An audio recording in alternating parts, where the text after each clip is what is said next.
आपल्या page number 73 वरती आपल्याला वर्ड प्ले दिलेला आहे. या वर्ड प्ले मध्ये आपल्याला आज एक टॉपिक आहे, त्याचं नाव आहे ॲक्रोस्टिक. काय नाव आहे? ॲक्रोस्टिक. आता ॲक्रोस्टिक हा शब्द ऐकला काय आहे किंवा पुस्तकात काहीतरी नाव दिलेलं आहे आणि त्या नावापासून काहीतरी तयार केलेलं आहे. आता मुळात ॲक्रोस्टिकचा अर्थ असा होतो की अक्षरांचं काव्य. ॲक्रोस्टिक म्हणजे काय? अक्षरांचं काव्य. आता तुम्ही म्हणता अक्षरांचं काव्य म्हणजे काय? काव्य कशाचं असतं बरं सांगा. काव्य कसं तयार होतं? काव्य तयार व्हायचं असेल तर आपल्याला शब्द सुचवावे लागतात. शब्द सुचले की त्याच्या ओळी तयार करतो आणि काव्य बनतं. आपल्याला इथे अक्षरांचं काव्य करायचं. आपल्याला कोणताही एक शब्द घ्यायचा. काय करायचंय? कोणताही एक शब्द घ्यायचा आहे. त्या शब्दाला एका खाली एक अक्षर आपले लिहायचे. शब्दातले अक्षर एका खाली एक लिहायचे आणि त्या अक्षरापासून नवीन फ्रेज तयार करायची, नवीन शब्द लिहायचा.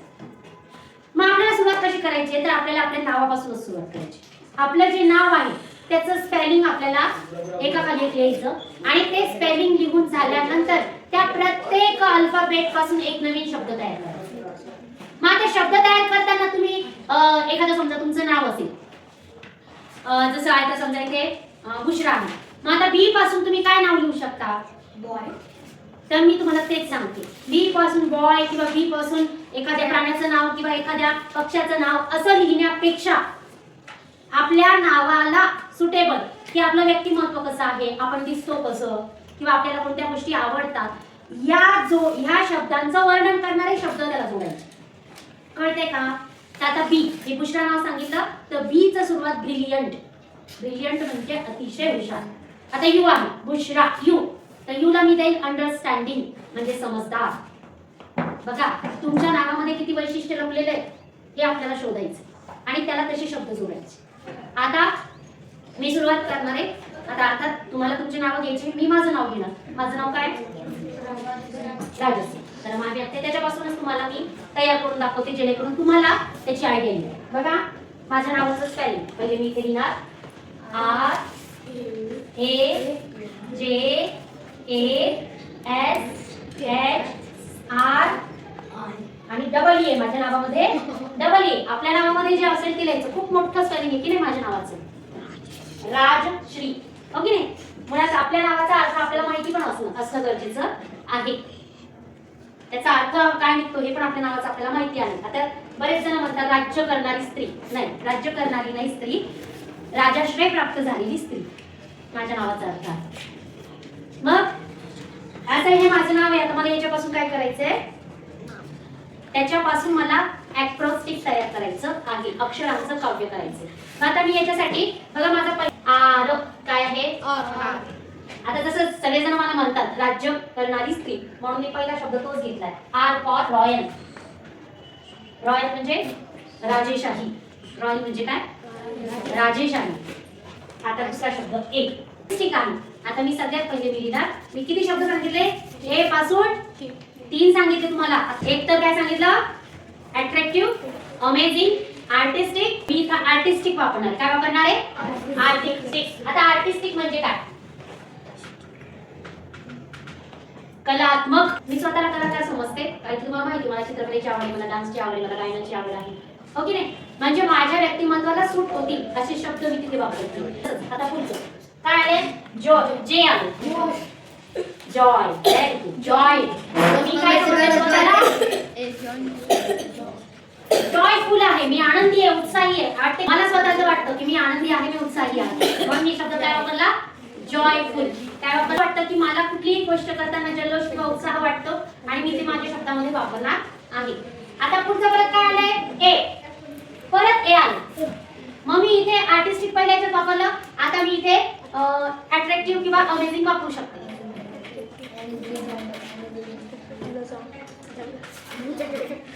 कळलं का? पुढचा अक्षर आहे, अल्फाबेट आहे यस. आता यस पासून एखादा शब्द सांगा तुम्हाला वाटणारा. स्माइल, स्मार्ट, शायनिंग आहे की नाही शब्द? स्मार्ट. काय टाकणार आहे? किंवा मी टाकणार आहे शायनिंग. काय टाकणार आहे? बरं. आता पुढचं काय? यश. यश पासून मी तुम्हाला काय सांगितलं की यश पासून ऑनेस्ट. ऑनेस्ट म्हणजे काय? प्रामाणिक. त्याच्यानंतर मी दुसरा शब्द वापरेन, मी हंबल आहे. हंबल म्हणजे काय? किंवा मायाळू आहे, प्रेमळ आहे. तर मी इथे हंबल वापरते. काय वापरते? हंबल. आता पुढचं परत आलंय आर आलंय. मी पहिल्याच रॉयल वापरलं. इथे मी रिलायबल वापरते. रिलायबल म्हणजे विश्वसनीय. एखाद्याने मला जर कुठली गोष्ट सांगितली तर मी स्वतःला इतकं विश्वसनीय समजते की ती गोष्ट माझ्याजवळ सेफच राहील असं मला वाटतं. तर त्याला मी काय म्हणाल? रिलायबल. काय म्हणाल? रिलायबल. रिलायबल. पुढे आहे ई. आता ई म्हणजे एनर्जेटिक. आहे का मी एनर्जेटिक? मला असं वाटतं की मी कुठली गोष्ट सकाळी जेवढ्या उत्साहाने करते तेवढाच उत्साह माझा बऱ्यापैकी 4 वाजेपर्यंत असतो. म्हणजे तुम्ही जर मला मॅडम असं करायचं म्हटलं तर मी तेवढ्याच उत्साहाने तेवढ्याच एनर्जीने ते काम करू शकते असं मला वाटतं. म्हणून मी तिथे काय टाकणार आहे? एनर्जी.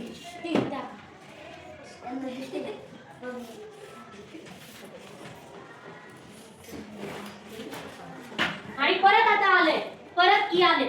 तर मी याला एक्स्ट्रा ऑर्डिनरी म्हणू शकते. एक्स्ट्रा ऑर्डिनरी म्हणजे इथे आगाऊपणाचा शब्द नाहीये, अलौकिक. किंवा अजून एक शब्द मला वापरता येईल, एक्सलंट. एक्सलंट हा शब्द मी माझ्यासाठी वापरणार आहे. म्हणजे आपल्याला आपल्या स्वतःमध्ये असणारे गुणवैशिष्ट्य दाखवणारा एखादा शब्द आपल्याला इथे वापरता येऊ शकतो. मी इथे दाखवणार आहे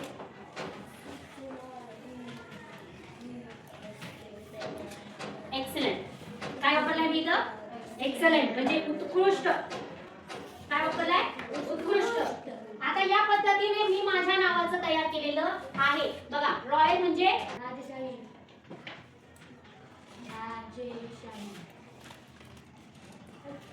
त्याच्यानंतर आर्टिस्टिक म्हणजे कलात्मक.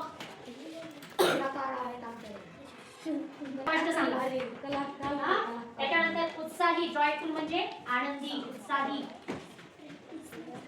आनंदी, उत्साही. अट्रॅक्टिव्ह म्हणजे काय? आकर्षक. अट्रॅक्टिव्ह, आकर्षक.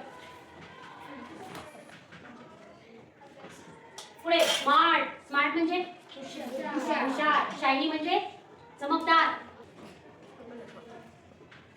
नेक्स्ट काय? हंबल म्हणजे नम्र, विनम्र. मायाळू. काय करते आता रिलायबल. रिलायबल म्हणजे काय? विश्वसनीय. म्हणजे एखाद्याने आपल्याला एखाद्या गोष्टीचा विश्वास टाकला तर तो कायम ठेवणे. विश्वास ठेवता येण्यासारखा.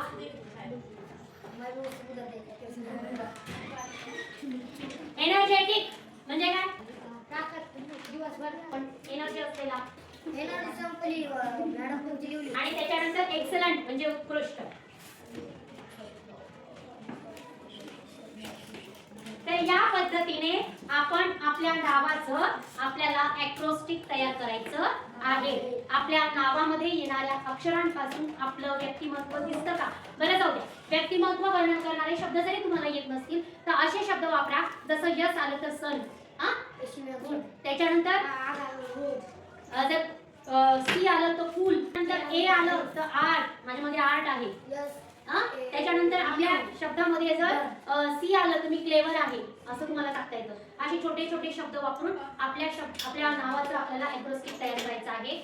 कला अक्षरांचं काव्य आपल्याला तयार करायचं आहे. कळालं का? चला आता तुम्ही काय करा, आधी आपल्या नावाचं तयार करा आणि त्याच्यानंतर त्याच्या खाली आपल्याला काही शब्द दिलेले आहेत ते आपण तयार करू. आधी तुमच्या नावाचं तयार करा. बघा इथे कृष्णाने त्याच्या नावाचं केलेलं आहे. याने शब्द जे आहे, जे आपण नाऊन म्हणतो ते नाऊन इथे त्याने वापरलेले आहे. जसं कृष्णाचं के फॉर काईट त्याने वापरलं, आर फॉर रोज त्याने वापरलं, आय फॉर आयन त्याने वापरलं, S for sun, H for hat, N for nose, A for apple. ठीक आहे, या पद्धतीने पण आधी सुरुवात करा. ज्या मुलांना अवघड जाते, गुणवैशिष्ट्य असणारे शब्द वापरायला अवघड जात असेल तर या पद्धतीने तयार केलं तरी चालेल. कळालं का? विराजने एक तयार केलेला आहे.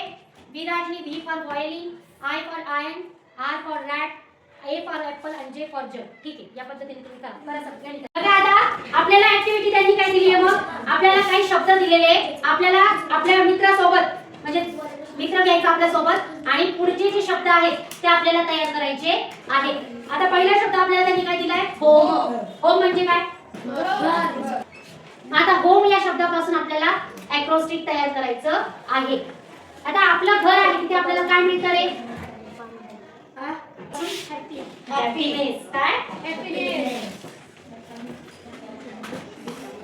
काय मिळतो आपल्याला? आनंद, हॅपीनेस मिळतो. आता दुसरं ओ. आता ओ पासून घराशी संदर्भात एखादा शब्द घर म्हटल्यानंतर तिथे आपण ओरिजिनल असतो. ओरिजिनल म्हणजे काय रे? जसं आहे तसं, असली. मी जसा, असली. घरामध्ये आपण वेगळा मुखवटा घेऊन फिरत नाही. तसं माणसाचं आयुष्य हे तसंच असावं, जसं तो घरी असतो तसंच असावं. तर मी काय शब्द दिला? ओ पासून ओरिजिनल. खरा, खरा शब्द देते मी. ओरिजिनलला काय नाव देईल? खरा, जसा आहे तसा. आता एम फॉर मॉम, मदर. काय? घर जे आहे तिथे घर म्हटलं की आपल्याला कोण आठवतं? मदर. पण मी नुसतं मदर नाही देणार, मी मदर हुड नाव देते. तर काय देते? कारण की आई बरोबरच आपल्याला मातृत्व देणारे, प्रेम करणारे आपले वडील, आपले आजी आजोबा हे सगळेच असतात. ते कोणामध्ये येतात? मदरहुड मध्ये येतात, आईपणामध्ये येतात. आई पण त्यांच्यामध्ये असते, आपल्याला प्रेम जिव्हाळा लावणं हे त्यांच्याकडे असतं. त्याच्यापासून काय शब्द तयार झाला? मदरहुड. काय शब्द आहे? म्हणजे मातृत्व जिथे भेटतं, मातृत्वाचं प्रेम जिथे भेटतं ते आहे होम. काय आहे? होम. आता शेवटी ई. ई पासून घरामध्ये काय मिळतं आपल्याला? फुल ऑफ एन्जॉयमेंट. फुल. आपण घरी असल्यानंतर भरपूर मजा करतो, भरपूर मस्ती करतो. एन्जॉयमेंट झालं होमचं. कशाचं झालं हे? होम. आता मदर. मदर म्हणजे काय? आई. आई हा शब्दच एवढा मोठा. आपण म्हणतो ना आत्म्यातील ईश्वर, माझ्या आत्म्यामधला ईश्वर जर कोण असेल तर तो कोण असतो? आपलं आई असते आपली, ज्याला आपण ईश्वर मानतो, देव मानतो. आणि त्याच्यापासून आपण शब्द तयार करूया. M for motherhood. आता सांगितलं मातृत्व ज्याच्यामध्ये लपलेलं आहे, ज्या व्यक्तीमध्ये आहे प्रेम, माया, सगळ्या गोष्टी ज्याच्याकडे मिळतात ती व्यक्ती म्हणजे कोण? आपली आई. M for mother, motherhood. मातृत्व मिळतं आईकडनं. ओ पासून ओरिजिनल. आता सांगितलं, पण आपली आई ओरिजिनल तर असतेच, पण ती एक्स्ट्रा ऑर्डिनरी असते, आउटस्टँडिंग असते.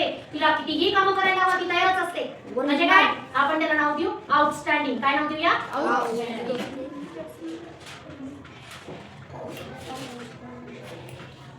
किंवा अजूनही देऊ शकतो आपण original, extra ordinary. T. T for आपल्याला शिकवते की नाही? शिकवतं कोण? टीचर. मग ती टीचर पण आहे की नाही आपल्याला? आपला सगळ्यात पहिला गुरु कोण असेल तर आपली आई आहे, म्हणून आपण तिला काय म्हटलंय? टीचर.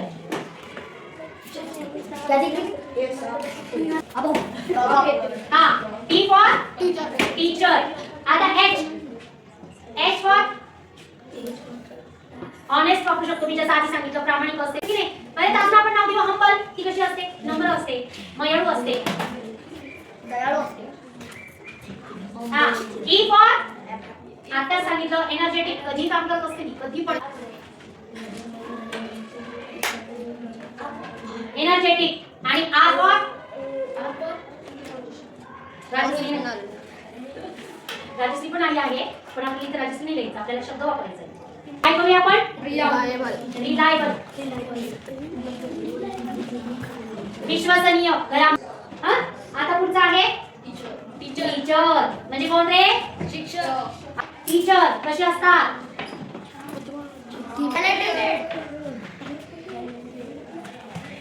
टॅलेंटेड. जर ते टॅलेंटेड नसतील तर तुम्हाला ज्ञान देतील का?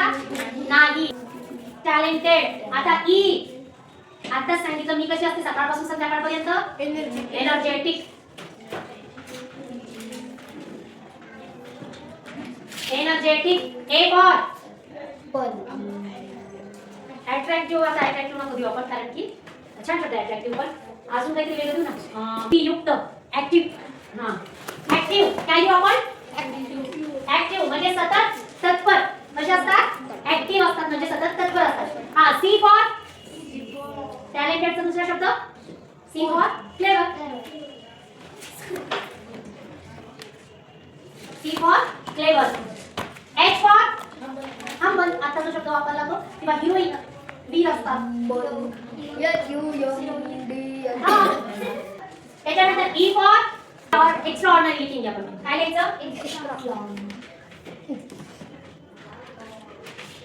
इथे एक्स्ट्रा ऑर्डिनरी म्हणजे आगाऊपणाचा शब्द नाही. एक्स्ट्रा ऑर्डिनरी म्हणजे काय? अलौकिक असतात ते. आणि आर फॉर रिअलिस्टिक या पद्धतीने आपण खरेखुरे विद्यार्थी. तर अशा पद्धतीने आपण इथे 3 शब्दांचं ऍक्रोस्टिक तयार केलेलं आहे. अक्षरांचं काव्य.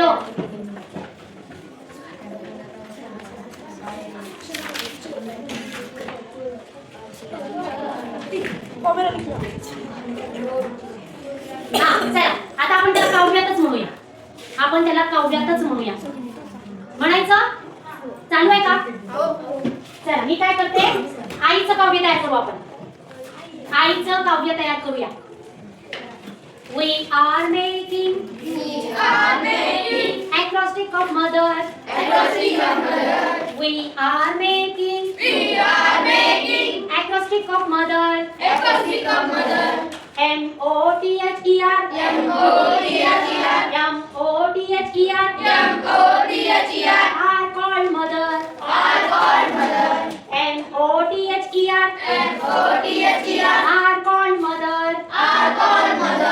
M for motherhood. O for outstanding. T for teacher. H for humble. E for energetic. R for real. R for restless. R for restless.